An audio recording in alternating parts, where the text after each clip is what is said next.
and to the republic for which it stands, one nation, under God, indivisible, with liberty and justice for all.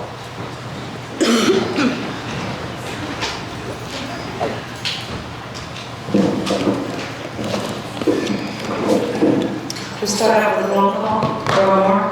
Present. John Estridge. Present. Bridget Hayes here. Chuck Campbell. Here. Curtis Ward. Present. Okay, we have a quorum. First is the approval of the minutes of the regular meeting on February 16th, as presented from Gina Gillman.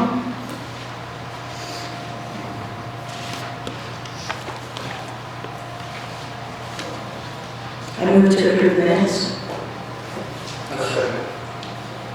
Chuck, second. All in favor? All opposed? Motion passed.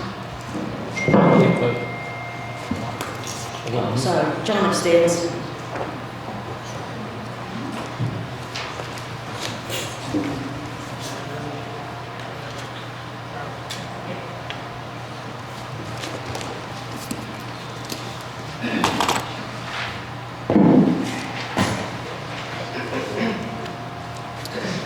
Second is the approval of claims and payroll. Claims total up to $207,841.37, and payroll is $40,102.51.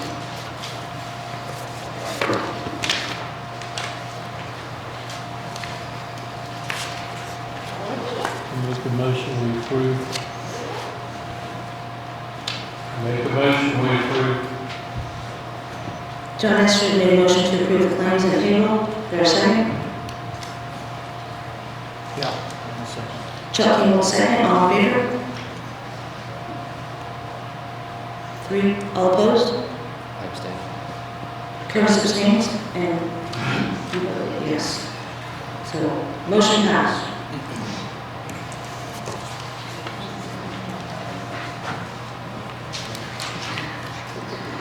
Next is the roles, responsibilities, and monthly reports. I'd just like to move that to the next month, please. Following that is the police town hall construction update. So GM Development now has all the schematics and drawings. I haven't gotten confirmation that they've actually submitted the permit yet, but that should be happening in the next couple days. After the permit is submitted, they say it takes about 30 days for it to be approved. So we're moving along with that project. Next is the CCMG bid award.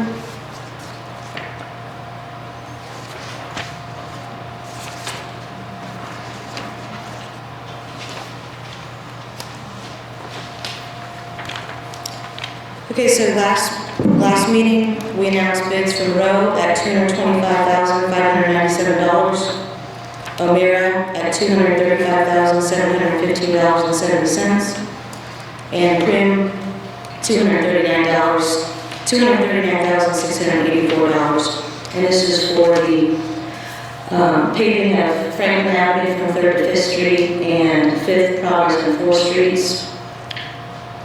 So Brent Reilly is, all the paperwork is in order, and Brent Reilly is recommending the lowest bidder, which is Rowe. I'll make a motion to approve Rowe for the CCMG 2023 grant. Curtis Ward made a motion to approve Rowe. Is there a second? I'll second. John Estridge, second. All in favor? All opposed? Motion passed.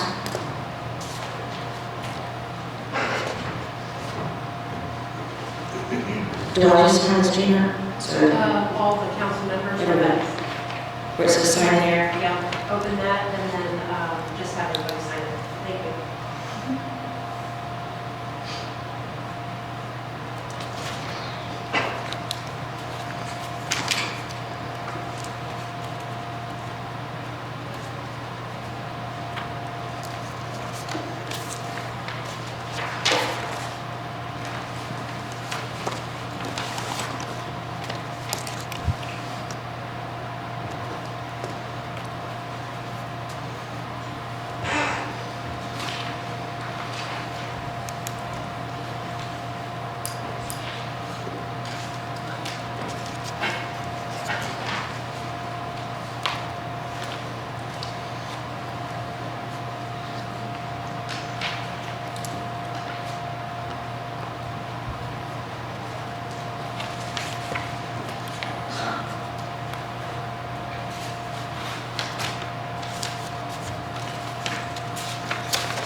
Next is the SEI READI grant. So last night we had a very informative meeting from Bill Shermer and John Palmer about the sewer line grant for READI for $4.5 million to go up Reservoir Hill. And so we decided to table it last night so we could make the motion today. Do you? Marty, after I would like to make a comment before you vote. Okay. I think that Curtis Ward and Chuck Campbell should abstain from any voting that has to do with the sewer line because they can financially gain from this process and they shouldn't have a vote. Thank you. And my next comment is that no one has ever questioned the residents on Reservoir Hill if they want sewer or not. It's all what you guys have decided. So I think there ought to be a survey done to at least the residents that live up there now, whether they even want sewer up there or not. Go by majority. Thank you.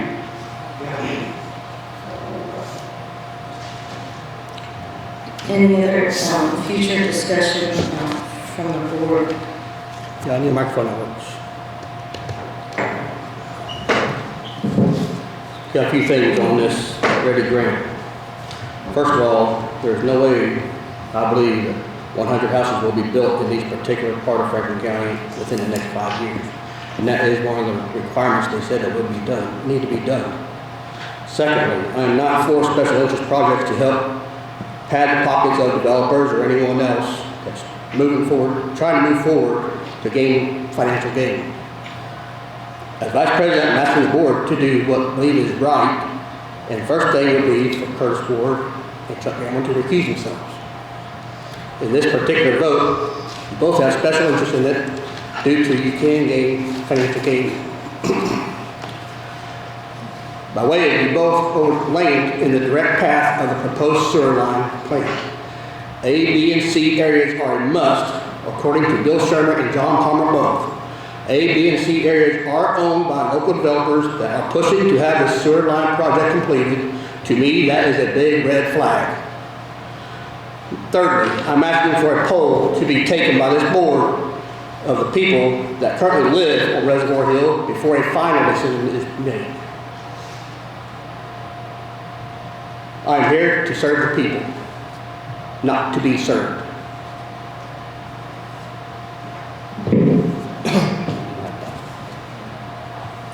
Well, first off, when I bought my property in 2001, I foreseen in the future a sewer line coming out there. That's what kind of wisdom I have. You know? So I bought that property because it was beside a golf course. The golf course has remained. So, you think, I bought my property for financial interest? Of course I did. Everybody does. You buy your property, you expect to get more out of it than you pay for it. If you keep it up, that's the way things go. And I have a problem, do not have a problem with anybody bettering themselves and making money. I'm not jealous of somebody making money. I'm happy for anybody that sticks their neck out on the line and makes money. A lot of people don't like that. I don't have a problem with it. If you want to invest in something, in a construction crew, or if you want to buy a property, because you know in the future it will be worth more than it was when you paid for it, when you bought it, I pretty well think that all properties that way. That's why there's a lot of people buying up property right now. We all know it's not made anymore. So, this stuff about people making money, so what? Somebody makes money. Not here to lose money. That's all I got to say. If the decision comes down to voting for this project, voting against this project based upon whether or not I'm going to make money personally, I think you guys are all doing a disservice to your community, not just the town of Brookville, but the county as a whole. We've heard last night, we've heard from multiple people along the way that yes, this is outside the town of Brookville's corporate limits. We already have sewer that's outside of corporate limits to serve the general public, the school corporation is the perfect example of that. It's not inside the town of Brookville, but it serves them and it serves the community well. If your decision is based on whether or not I'm going to make money, you're voting against this project or for this project for the wrong reason. You should be voting on whether this project is good for the community, good for the town, for which I believe it was, and I believe it was when I wrote the application. I, as a personal investor in that property up there, am using my personal money to better the community. If it is not for my property being involved, there would be no ready grant. There would be no ready project there. Is that correct? Am I the only developer, our partnership is the only developer that has committed to actually building houses up there, which is what ACREDITE's interest? Is that an accurate statement? That's an accurate statement. We do have a letter from D&G, and we expect to have another letter if this goes through from another developer who's interested in building houses. So, which is why it needs to be at point A, point B, and point C. It's not to pad, it's not to special interest. It's using the developers, it's using people who are willing to invest their money into the community to bring money back. Honestly, I don't care if the project goes forward or not, because I've got a parcel of land that's zoned R3, and I'm one of the only people that have a parcel of land that's zoned R3. There has been a lot of speculation along the way by some of the board members, by the public, that this is a big master plan for me to buy property so I can make money. I had that property make an initial offer long before the golf course was here, long before the town was interested in purchasing the golf course, because that's what I do in my line of business. I build houses, I fix houses, I sell houses. I'm not ashamed of that. I have disclosed that properly along every step of the way, which is why the state police never did find anything wrong with it when they investigated that criminal activity that everyone alleged that I did. So if the vote comes down tonight, simply, do we stop this development because there's special interest groups that are going to benefit? That is the wrong basis for this. It is a benefit to the community. It will bring new housing, whether you want to believe it or not. It may not be 100 houses. It may be more than 100 houses. Right now, personally, we're averaging quite a few houses that we're fixing and building every year in this community and outside this community. So I believe 100 houses in 5 years is easily attainable in that area with the right infrastructure involved. It will bring positive development to the town. It will allow residents to live here, and children to go to our school corporations. It's going to open up affordable housing, whether we build $350,000 to $400,000 houses up on that hill, or if it's $200,000 houses. There's always going to be new buyers moving into that area and other opportunities in that. So I completely disagree with you, Earl. Your role as vice president is to represent the people, represent the community, not to make a decision whether it's going to impact me negatively or impact the special interest groups negatively. What I have a concern with is the READI grant specifically said last night, if it's not for A, B, and C areas, regardless of how many other people are already living there, if it wasn't for those three particular areas, it would not go through. That tells me those three areas are the ones that are trying to support this. Because of the match requirement. The reason the match requirement was waived by the local units of government was because our match was so high in speculation. We, S&W Homes, have provided a letter of intent that we intend to build, we could build up to 96 units on that particular plot of land, which is consistent with the zoning code with an R3 development. The highest and best use of any land is what would be the highest and best use of that. It's a residential area that's zoned for R3. The highest and best use would be to be utilizing every piece of that land to its best and full potential, which is why that scored so high on READI's list. Because if you times that out, 96 homes by an average of $250,000 homes, you far exceed the match requirement. What they're saying is that if it doesn't go to A, B, and C, which C would be my property at the very furthest, then it doesn't meet that because you lose the local match. At that point, the town would be required to pay it back. If you would choose to, let's say, mix that line before it reaches the end of the line where it's supposed to go. Fair? Yes.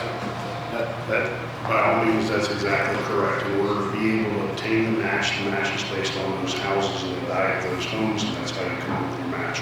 And it also, so you understand, maybe you already mentioned that 5 years out, I don't see 100 homes, maybe you won't.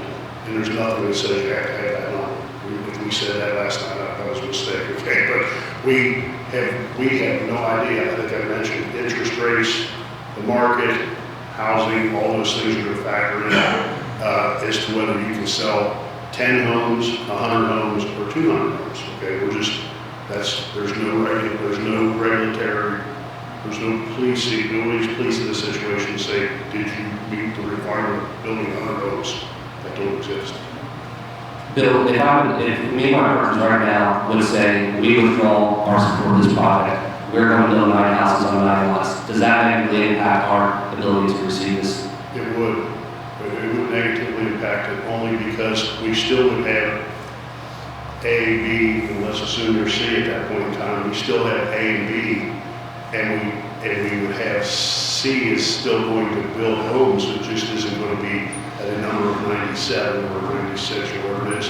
It could be either 13 or 12 or whatever, but those properties that were originally in that plan consisted of D&G, the one on the way up the hill, Curtis's piece of property with his partner, and a piece of property at that time belonged to Brian Bowman, which was part of the equation. Since then, Brian sold that property to someone else.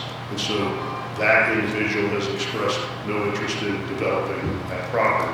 So that number of homes that we had assumed may accommodate that left the equation for the most part. Mr. Oglesby, that was here tonight, Mr. Oglesby owns a piece of that real estate, who has also, I believe, up to this point, sold a few lots off of it, and he has expressed an interest to us that he also would be interested in furthering that over a period of time. And so we have not sat down and done that, but we are going to probably ask him for a letter to go along with this, explaining that he has acreage available and an interest. I don't think we're going to give you a number of houses on that piece, but we hope that's part of our presentation we give to IDC. Since the application was put in, I have been painted as the villain in the community for using my position to help out the town. That's all this was ever about. Whether you disagree with me or not, I quite frankly don't care. Because my intent was to make Brookville a better place to live, make it the best place to work, and I have worked the last 6 years to make sure that it's happened. When I wrote it right, people, they painted me as the bad guy, and it was just me trying to better my own position, which was not it at all. I'm quite frankly tired of being the villain in this. And yeah, everybody wants to continue to make it out to seem that way. I'm not. I'd rather see the progress for the town of Brookville, I'd rather see it for the county, I'd rather see it for the school corporation.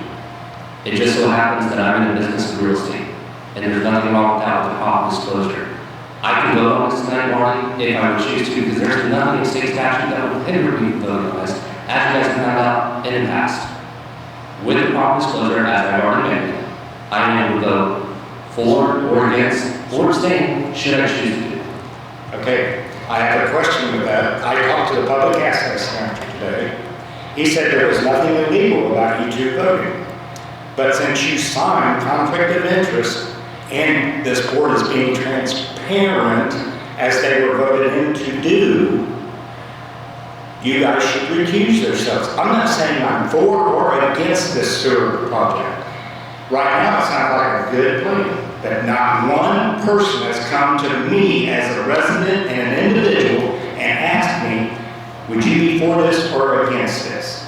There's not one survey that's been done. John Palmer says there's 160 homes up there that are for sewer. That is an annexation number. That is not a sewer number. He didn't say it's not a sewer number.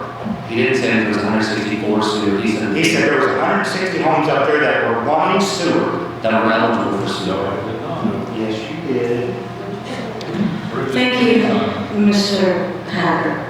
Okay, but my point is that being transparent, they should recuse themselves from the vote. Yes, you've already mentioned that. Thank you so much for your comments. All right. Are there any other questions from the board? What is the big deal if the sewer goes through or not? You guys should be happy. There's not one penny coming out of your pocket for this. Everybody, certain people, always have these big conspiracy theories going on.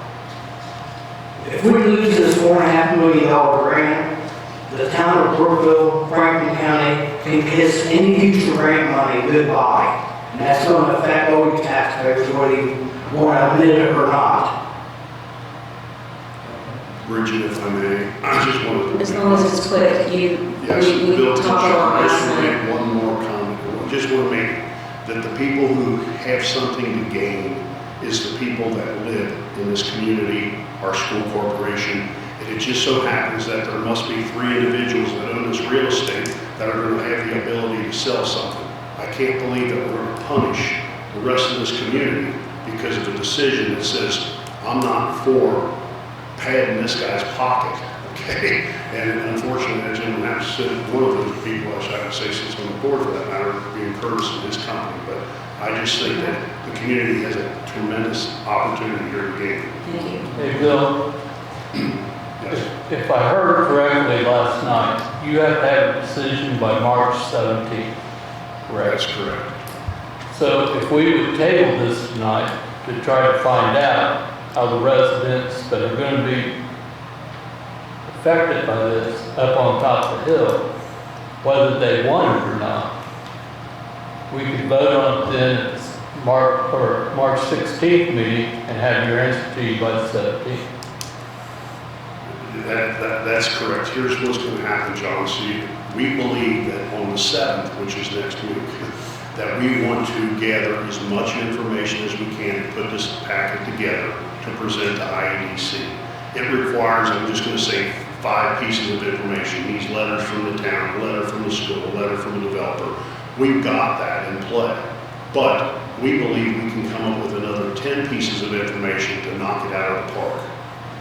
We wanted everybody full steam ahead on board so that we can take next week when we have this meeting with Mary McCarty in the Cersei group, that we could start putting these things together so we had them before March the 16th or the 17th. So if we wait till the 16th or the 17th, I want to say it would somewhat jeopardize our ability to grab that information. But if it's necessary and the board feels they want to postpone this, we'll do whatever we can. We don't want to lose it. And if that's going to make people feel more comfortable.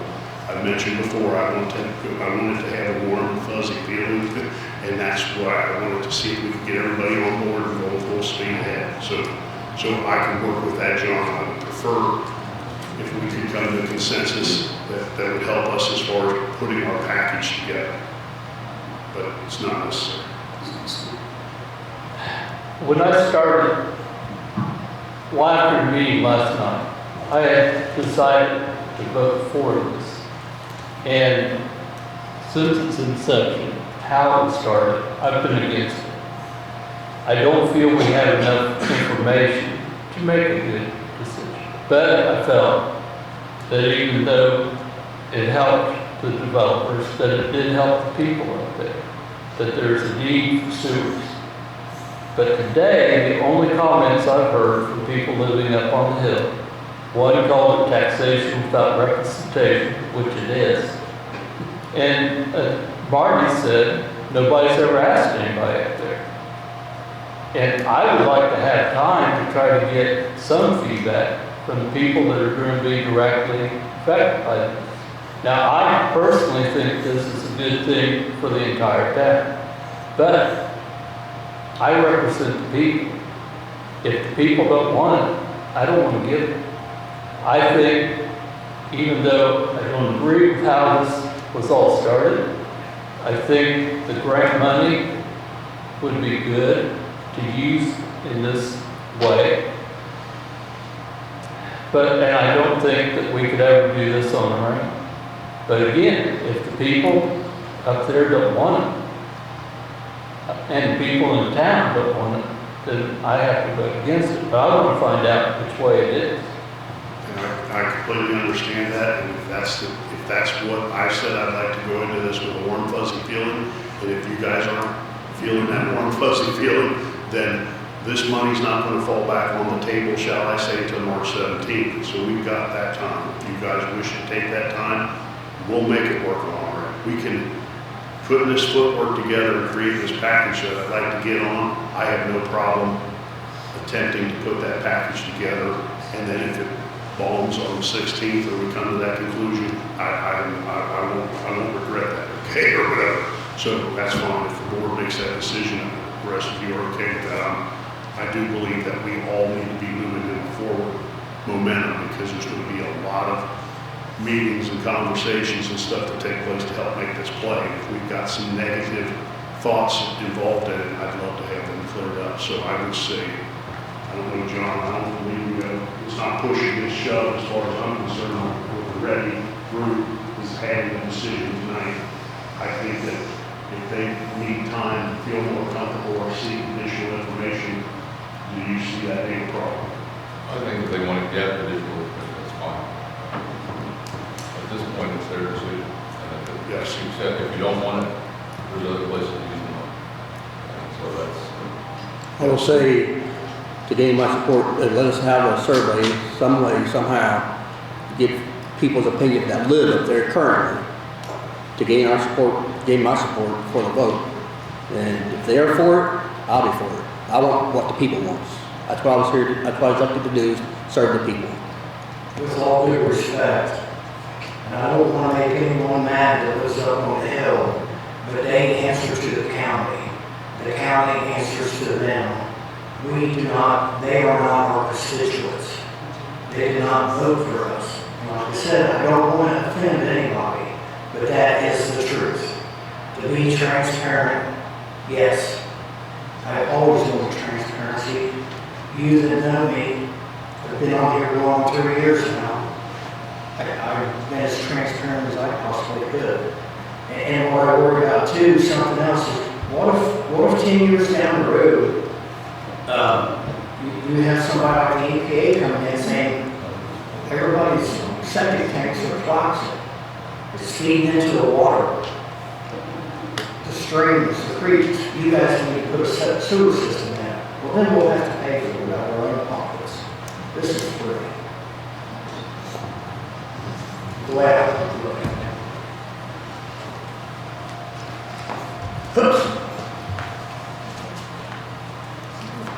No, I'm Mark Oglesby. I'm the BD of the ABC. And I just want to say, I lived in Reservoir Hill from 1955 to 1975. Then I got married. I still own 2 parcels of property there, totaling roughly 85 acres. When I was a youth, there were 15 homes on that hill. 6 of them are gone, a lot of them from the DNR. So there's 9 remaining homesteads from my youth. I took a drive up there today and I counted 169 additional homes since I was a kid. That makes 179 homes, 178 homes, 178 septic systems. The farm ground I owned, some of it has raw sewage running through my field tile into the town's pond on the golf course. I talked to the landowner and he said that's the way the contractor hooked them up. He didn't have lease lines, he hooked them up in my field tile. I've got a complaint form from, I think it's Curtis Cox, but I've been kind of sitting on it to see how this all plays out. The way I look at it, and Chuck made this comment, if you buy a home for $150,000 and you sell it for $300,000, that's all great. If I buy farm ground for $5,000 and I can sell for $25,000, that's all great.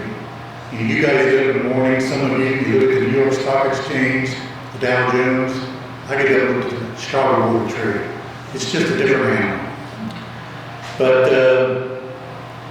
it's just like buying stock. You know, I buy land, you guys buy stock. So, and I was going to make a comment too. 10 years from now, if you don't allow this 4.5 million sewer project to go through, that's not going to stop houses from being built. It's just going to be more septic tanks.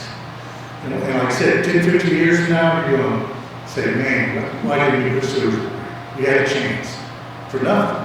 You're getting $4.5 million for nothing, you're saying, we don't want it. And all the existing homeowners, from what I understand, they don't have to go on to it. So I don't see what their right is. like I said, when I was a kid, there was 19 homes up there, now there's 178. You know, that's just the way the world is. So, I just wanted to say my piece. Thank you. Thank you, Mr. Rosen.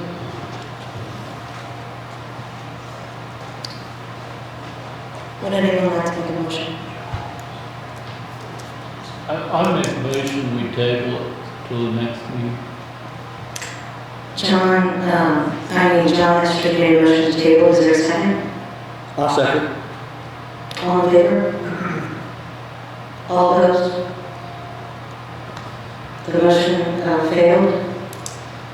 Would anyone else like to make a motion? I make a motion that the town board will support the grant application submitted to SEI READI for the extension of sewer line as described in the grant application. And if the grant is awarded, the town commits to its part in completion of the project as described, with the understanding matching funds are not required from the town, and there are sufficient grant funds to complete the project described. That's my motion. Chuck made a motion as read. Is there a second?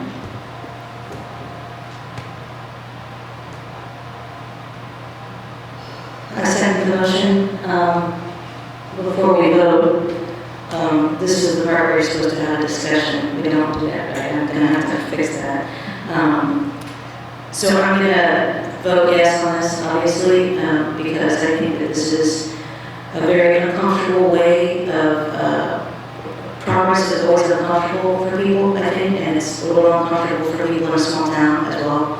But I think that taking advantage of this $4.5 million is progress, and I think that I believe that people have been talking about Reservoir Hill for probably before, well, I guess since Mr. Oakley was a little kid, about what we're going to do with it, about if we're going to annex it, what's going to happen with it. It's always been a subject of controversy, or what are we going to do with the hill?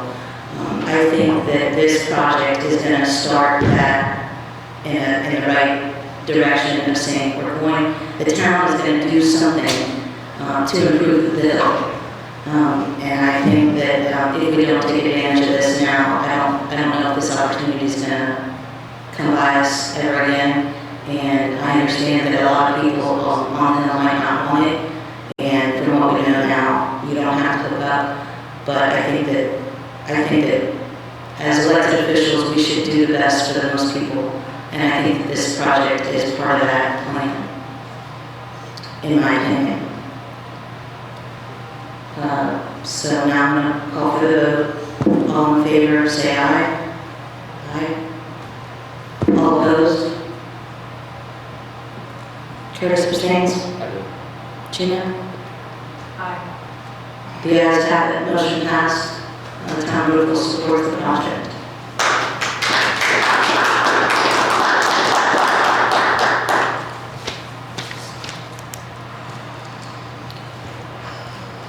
Next is the Brookville Golf Course Survey Quote Approval.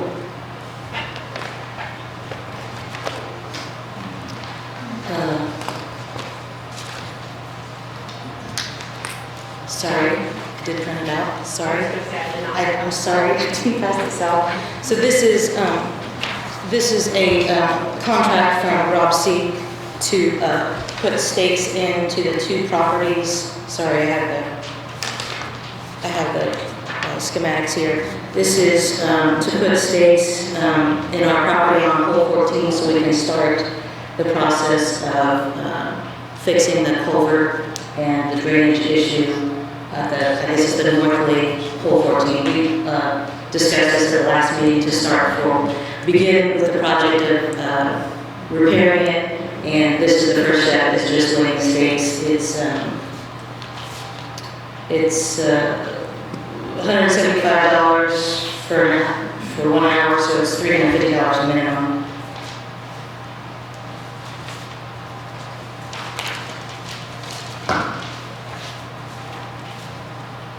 Make a motion that we have it done, pay for it. John Estridge made a motion to approve. Is there a second?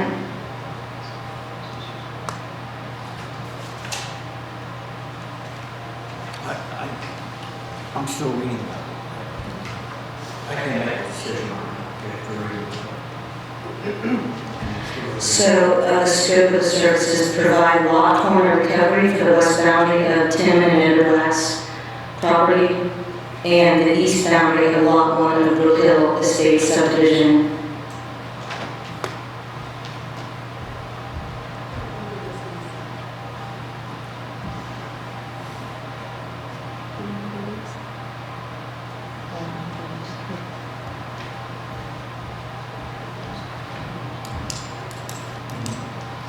I'm sorry, I still didn't catch everything. What is it?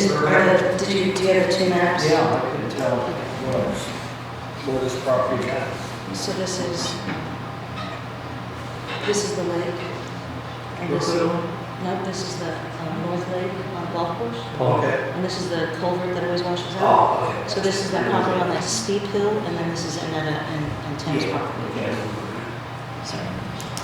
So that needs to be surveyed, is that what I'm understanding? Well, it needs to be surveyed, so we can start the engineering process to figure out where we need to fix the drainage of the entire hole, so that we don't wash the road out that has been happening, I guess, for years. Yeah, it has. So there's a motion to approve the survey agreement. Is there a second?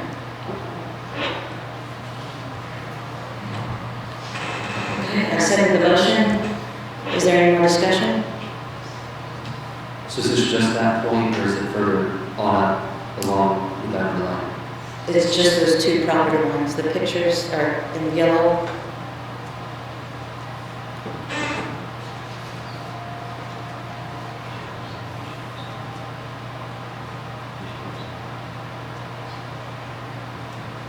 What's... Oh, okay. So it's 10 and back and then across the road. The ground. Right, the steep with all the rocks on it. That's the, what I couldn't figure out what parcel that was. I Sorry. saw it in the graph, but I didn't see second. Okay, and so this is for the erosion underneath that roadway or the central, okay. This is the first step of trying to fix the hole. Makes sense. Is there a second? I'll second. All in favor? All opposed? Motion passed.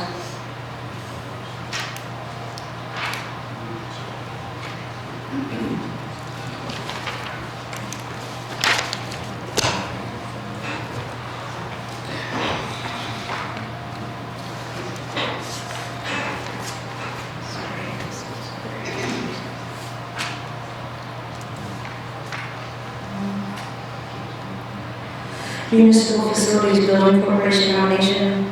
So with Brooke Levenwell resigned from the Municipal Facilities Building Corporation as a board of 3 people with Mike Bills and Del Floshboard. So she's resigned from the board. So I'm looking for nominations for anybody from this board that wants to sit on that board to kind of take her place. To sit on- to sit on the Municipal Facilities Building Corporation. There's a motion for Earl Moore to sit on that board with Mike Bills and Derek Washboard. Is there a second? I'll second. Chuck Campbell seconds. Any discussion? I mean, Earl, do you accept? Do they have the meetings during the daytime or the evening? I think they're only required to meet annually, so unless there's an issue. The bylaws, did Lynn review these and that's what we need to do? Because that last sentence of the bylaws, it says any vacancy occurring in the board of directors caused by resignation, removal, death, or other incapacity shall be filled by a majority vote of the directors. Right, so this is a nomination for the directors. My bad. We worded that wrongly. Sorry. It's a nomination for those directors to accept the board's nomination to that board. Thank you. Apologize.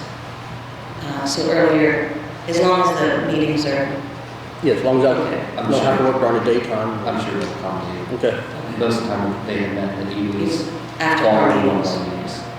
yeah, I can do that. All in favor? All opposed? You abstain? Earl abstains, motion passed. So we'll just submit that to Mike and Daryl, please.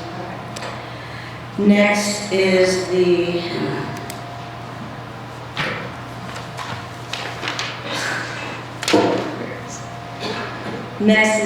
redistricting ordinance. So this is the one that we discussed at the last meeting. Lynn Flutterman suggested that we recertify our 2012 election board ordinance. And I think the motion from the board at that time was to look into redistricting. So I move to rescind that motion that was related to redistricting, and I now move to have Lynn create an ordinance to recertify the 2012 election board ordinance. Is there a second? I'll second. Earl seconds. Is there any discussion? So we're talking about all the wards being redrawn? Is that what you're talking about? Yeah, so the last, so in 2012, they redrew, I don't know if they redrew, but they drew the wards so that all the wards had about the same number of people in it, so that it was all equal. And after the census, we're supposed to recertify every 10 years. So we were actually supposed to recertify this at the end of 2022, but we didn't, so we're a little late. And so at this point, it's a question of, do we recertify? And I made the comment of we've only gained 26 people in 10 years, so I didn't think, and we haven't annexed anything, so I didn't think that there was my argument was there wasn't a need to redistrict, and so that's why I moved to rescind the motion from the last meeting and move to have Lynn create an ordinance that recertifies the 2012 election board ordinance. I myself am happy with the way the board is set up. You know, be a waste of time because we're going to try to recount everybody since that is the only few people that we've gained. But I'm still for I wrote that last time, I don't know the word, but at large. And the reason, as I explained before, is you might have two people that live next door to each other that would be great on the board, but they would have to run off against each other. So the runoff, of course, is only going to be one person chosen. And they don't even have to live next to each other. They live in the same board, of course. But I just think that maybe cuts back on getting better people, or I'm not saying we're getting bad people. I just think we might be missing out on something. And that's my only thing. As far as the boards are, I'm fine with them. Thank you. Any more discussion? All in favor, say aye. Aye. All opposed? The ayes have it, motion passed, so we'll have Lynn create an ordinance to recertify.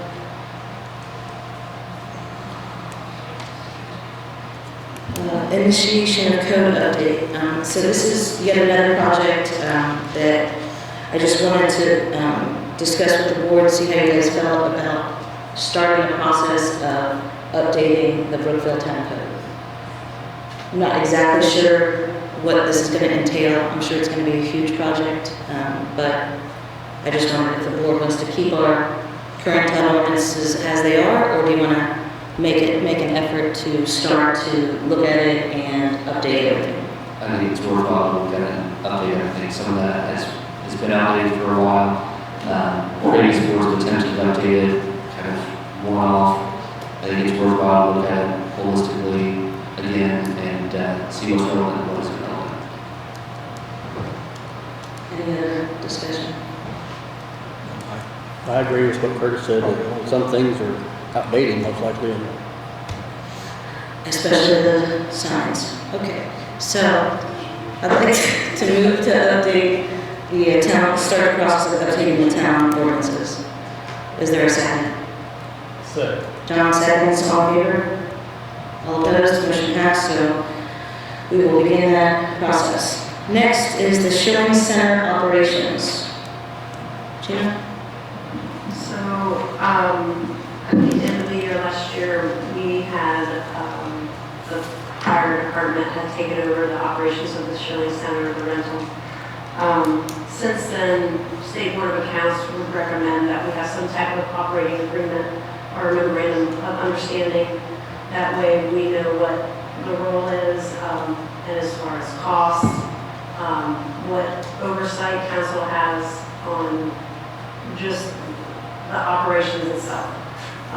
So I would propose if we could, if a council member could work with, one or two council members could work with myself, Jess, and then the fire department to kind of come up with some type of agreement in writing.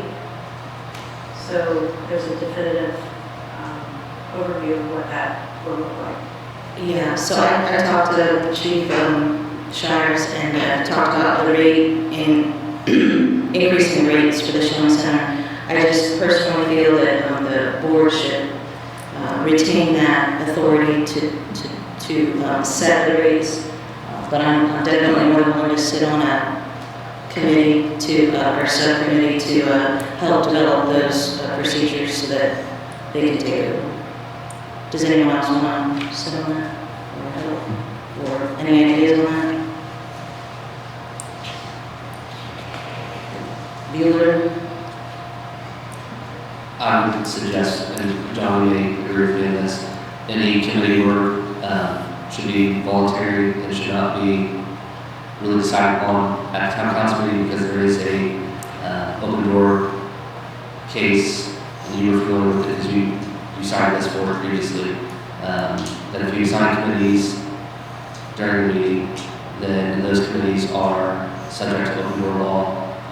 And if you meet without giving proper notice, then you do open door law violation. So the way that we've handled it in the past is the president or whoever will initiate the conversation and then just ask the volunteers to contact you after the meeting without formally going through that process. That's just safe. Great, so if any board member wants to contact me after the meeting, that'd be great. Thank you. Next is the Franklin County Zoning Code Amendment Ordinances 2023-2 and 2023-3.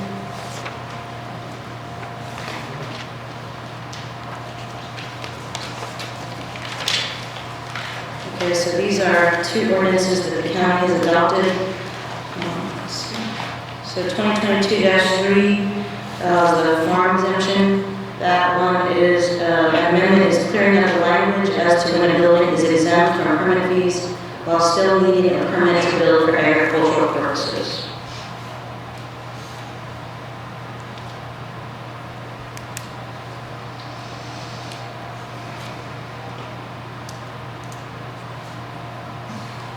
I'll make a motion to approve the ordinance amending the zoning code 2022-2, 2023-2, sorry.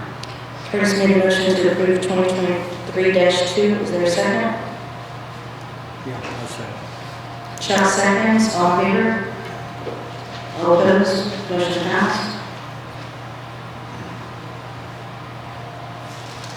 Next is the Franklin County Zoning Code Amendment Ordinances 2023-3. This one is lot consolidation. Amendment is about combining two or more lots into a single parcel for building, zoning, and property transfer purposes.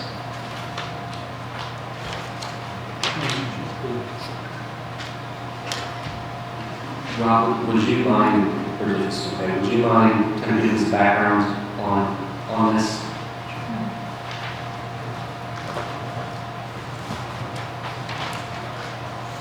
Rob Stewart, Franklin County Surveyor with the Franklin County ABC. Excuse me. So there were some lots that people had bought. They owned more than one lot in the subdivision. One was in Salmon Ridge, another one was over in Lake Santee. A person wished to build on the lots, but wanted to build on the middle of the lots versus on one side or the other, so they had to eliminate that lot line. So when it's in a subdivision, the typical process is you have to, when you create a subdivision has to go through area plan commission for primary and secondary approval. It's a board decision to create that subdivision. You have to do the same thing in reverse if you're changing that subdivision as well. So a lot of counties, what they've done is they've adopted ordinances to basically streamline the process so that the area plan director can approve that administratively, because typically you're going the reverse direction, creating less density. You're not really changing anything as far as adding more lots. It's not in the spirit of what the original subdivision was. So going in reverse typically is not an issue. So we fell in line with what other neighboring counties do. They approved administratively. So that was the vote. It was approved by the area planning and commissioners. Thank you, Mr. Does that explain? It does. I had wondered if it was a result of Salem Ridge, because there was that issue. They had that, the same problem over in Strongline Estates a couple of years ago. Right. And it took several months. Yeah, so to you get that. have to get on the agenda, hit it right to make it to the meeting, get your primary approval, and then it's another 30 days to your secondary approval. So it's a timing issue when you want to do some building and have to wait on that. So everything was hot with interest rates for a while, so people were trying to get it done, and that 30 or 60 days made all the difference for some people. So, and just to clarify, this is an effort to streamline, it doesn't add any additional red tape, takes red tape away. That's correct. It's just like having a survey down, bring it in, have it approved, and it can be recorded then. Thank you. Thank you. I'll make a motion to approve ordinance, I'll make a motion to approve ordinance 2023-3. Curtis Moore made a motion to approve ordinance 2023-3. Is there a second? I'll second that. All in favor? All opposed? Motion passed.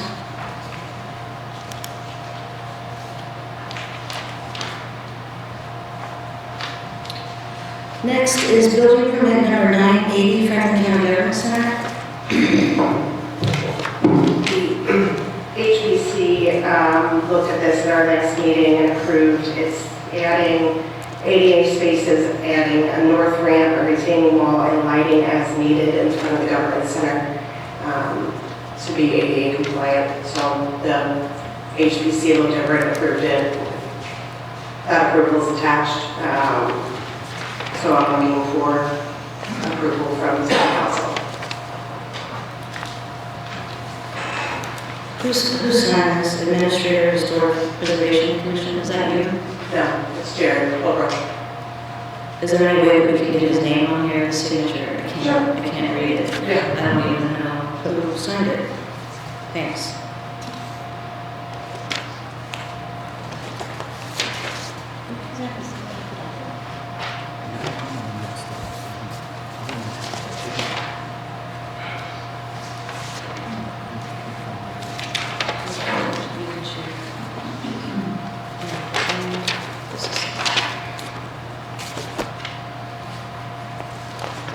I'll make a motion to approve building permit 980.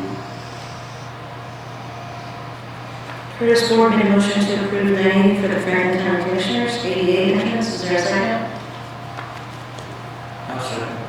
Chuck Campbell, second. All in favor? All opposed? Motion passed.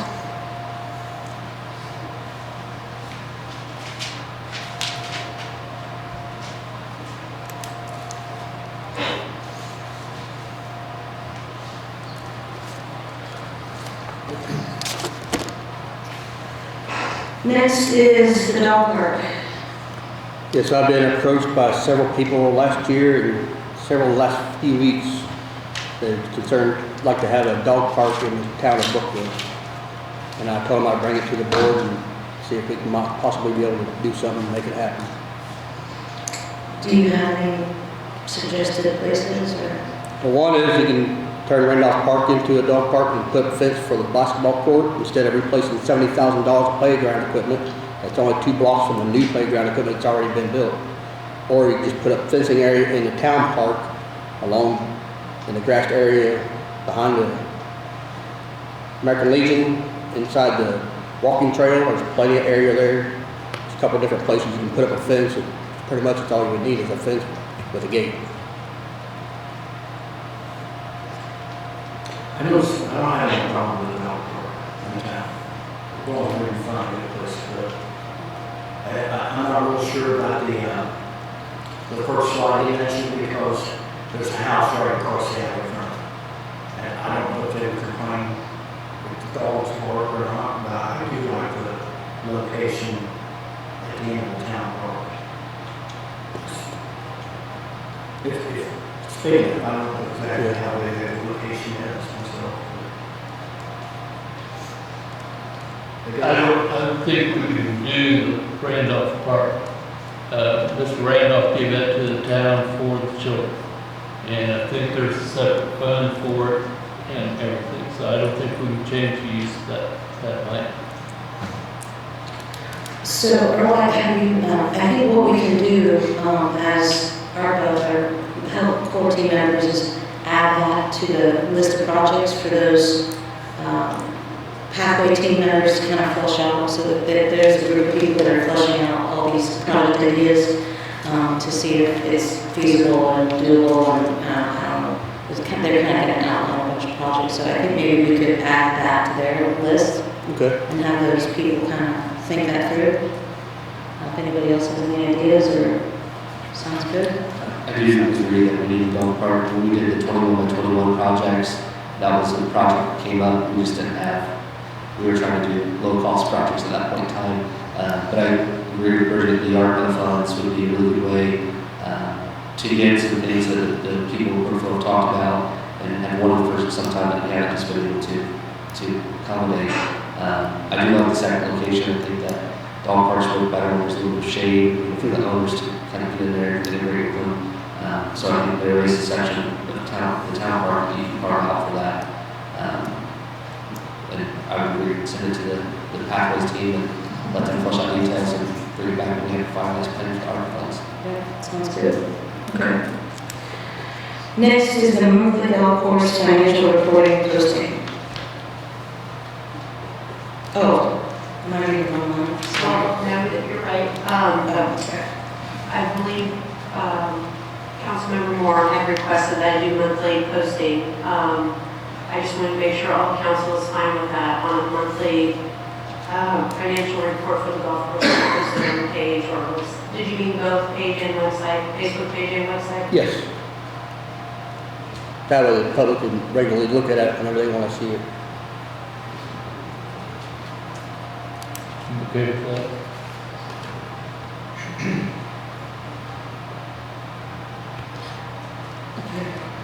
Does anyone else have any comments? I mean, I think when, who asked that question for the last meeting, I can't remember. Mr. Kirk, I think, right? He asked me, and I said, just ask Gina, she can give you a copy of the financials at any time, but I think that Ron already keeps the financials every day. And I believe that Gina sent that report to all of us. So that was how I prepared just that annual report for the first year. Sure. In my mind, maybe a quarterly report would be sufficient, or I could do the revenue and then the expenses. Might make more sense, because in the beginning of the year, there probably won't be much, and then towards the end, so I would say more of a quarterly would be, if you're okay with that, as far as what I prepare. I don't know what Ron's keeping as far as revenue. Well, Ron keeps the revenue. I keep the revenue. He keeps the revenue. So, you can, but I mean, he literally keeps the revenue every day. So any day you can call up and get it. But Ron and I talked about him submitting that to us monthly and then me announcing it at, one of the meetings, how much revenue we made and memberships. But, as for the expenses, we thought maybe you could do that quarterly, if you want to, and then maybe we can just post that on the website. And just not sure, maybe we should talk further about what we should have on the website in general, because this is kind of like a one-off. I don't want to cause too much work for everybody, but I do want to get the information out. If we present it quarterly, at the board meeting, board members are aware what the expenses and income are. We can make changes if we need to, of course, at that time. I don't have a problem posting on the website, but people are always more than welcome to come in and do a public records request for any of that information. Ron's or monthly updates, anything related to that. So I don't think it creates extra work for, No, sure. right? Why don't we just post it quarterly on the website, and then if somebody wants it monthly, they can just ask Gina, and we can give them, I can give them anything, or, I need to report to the board. yeah, well, and Gina. And Gina and Jess. Yeah, records requests come to Gina, so if anybody wants it quarterly, or more often than quarterly, they can get it from Gina. Okay. That's all that is. Okay. Next is the GM Development Requisition Certificate number 5. So,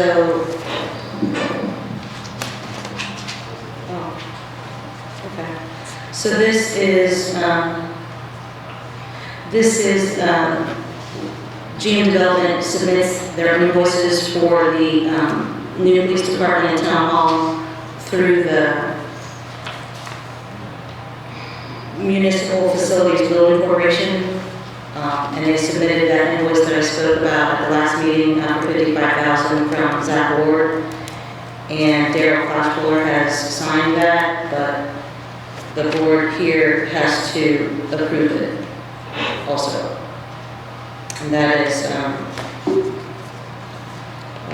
well, the total is $58,600. Some of that was for the design. Some of that was for our architect, was $3,600. And so the total from our general contractor, GM Development, is $58,600.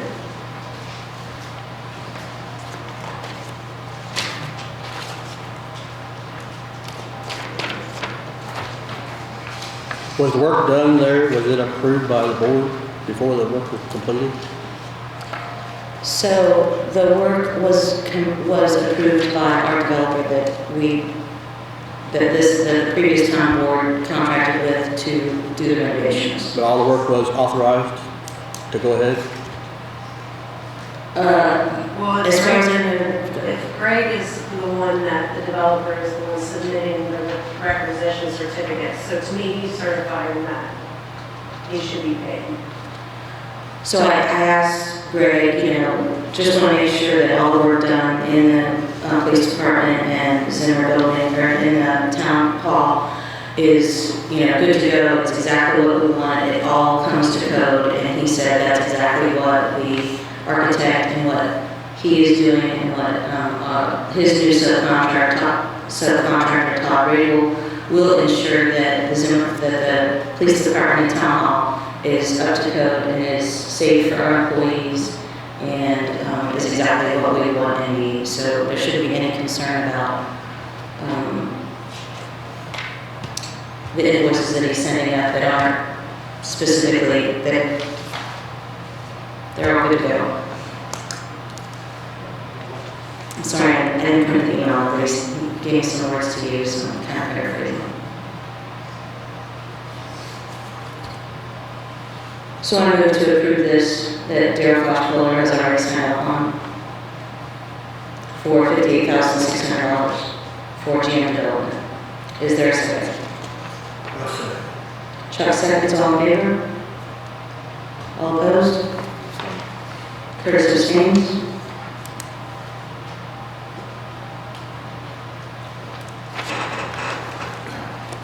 Motion passed. Next is lifeguard training reimbursement request. So in the past, council approved to reimburse the lifeguards as a draw to get the lifeguards trained and reimburse them for their training certificate. So this past week, I had a request from one of the lifeguards from last year to get reimbursed.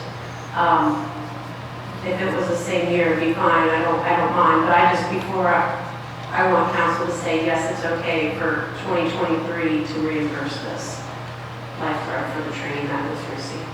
Why didn't they submit it last year? Did they say? They didn't know we reimbursed for it, or? They did. Maybe they did know. They did know, it just wasn't just done. Did we specify a time frame? I mean, I'm assuming it's I did not specify. teenage employee. Yes. What'd you say? It's a teenage employee that probably didn't realize their budget years. It's okay.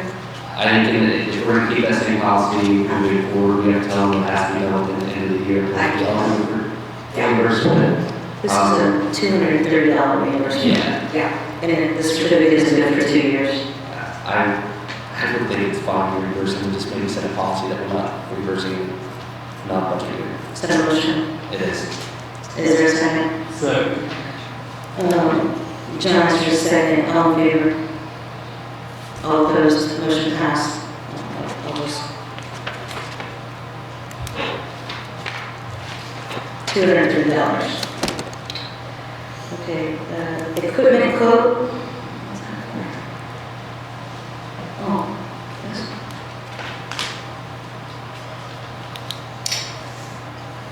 Is this the skid loader? Correct, yeah. I think I sent an email out separately. Brent really was saying that they are currently sharing one skid loader for all departments in the town.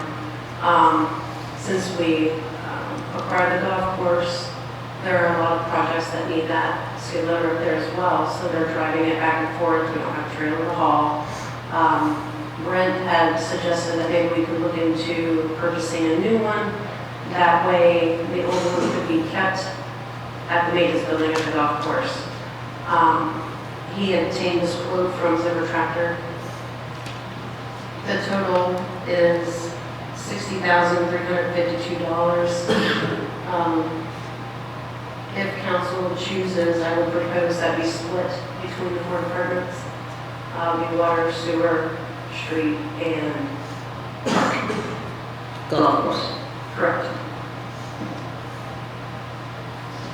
Just so everybody knows, this quote actually is $66,852 with a $6,500 rebate for government. So the total is $60,352. And is there money in each one of these departments that you can take it out of, or? So there's only one part, their equipment fund, I would either have to do an additional appropriation for that. Would be an additional, whatever less that more was, they might have a little bit left in that appropriation, but essentially, we could do an additional for that. So would you do that next month? I could, Or or at next- the end of the year. Oh. So within the general fund, you can move those appropriations, if some have some left over, I can just cover it. But at the end of the year, if I know that I don't have enough to move around within that general fund, then I'll have to do an additional appropriation. So you might not have to. Correct. Okay.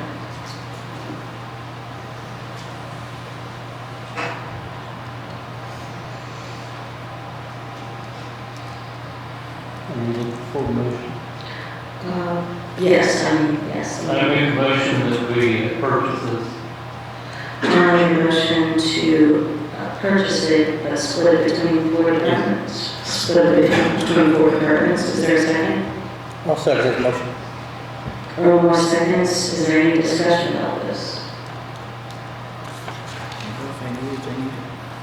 We'll talk with Brent a lot. Yeah.